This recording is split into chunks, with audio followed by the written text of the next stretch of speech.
One of the hot topics on a lot of the forums is kinetic energy, and kinetic energy, in this is my opinion on it. Speed versus momentum, or speed and kinetic energy, and how all that translates into penetration.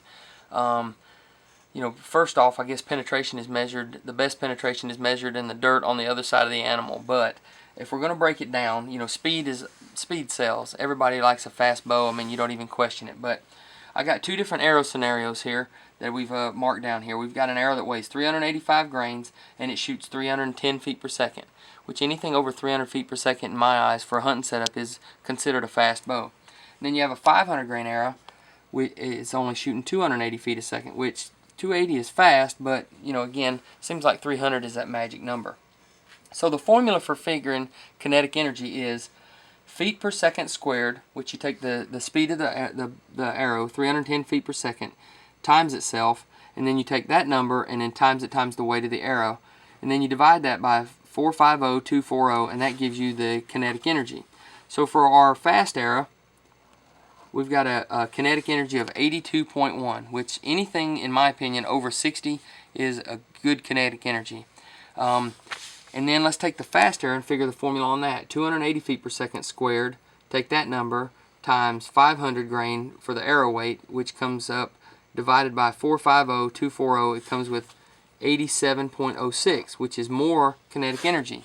So naturally, the heavier arrow, the more develops more kinetic energy. Not by much. So a lot of people say, well, if T-Bone said anything over 60 or 65 is good enough for a North American game, an elk or bigger, or elk or smaller, then why wouldn't we go with the fast arrow? Well, kinetic energy, in my opinion, is measured at the height of the animal, meaning it is generating that kinetic energy, but momentum is what's going to maintain that penetration, meaning once it hits something to hinder the kinetic energy, mass weight is what's going to take it through that animal. So momentum takes over. Kinetic energy is measured at the edge of the animal, and then momentum, or how long it will hold its energy, which is momentum, is what's going to telltale sign of penetration. So a heavier arrow, this is a good explanation. I think we've covered this several times, but you can't say it enough. If I took a wiffle ball and threw it at 100 miles an hour and hit you with it, it would hurt. But what if I took a softball and hit you at 50 mile an hour? I'd much rather get hit with a wiffle ball at 100 miles an hour than I would a softball at 50 mile an hour. The mass weight is going to do more damage and is going to continue to penetrate better.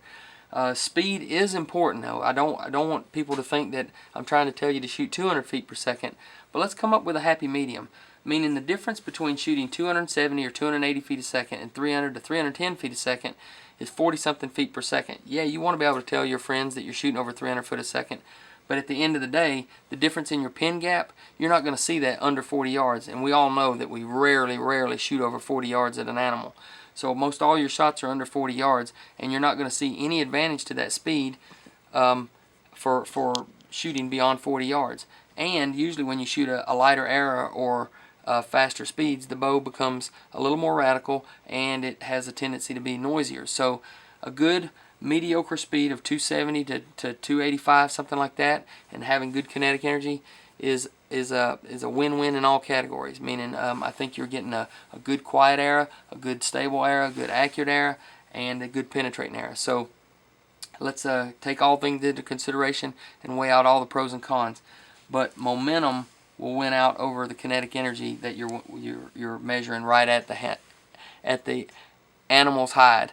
Man, I'm choked up on that cupcake on that. That's a lot to get out in 3 minutes.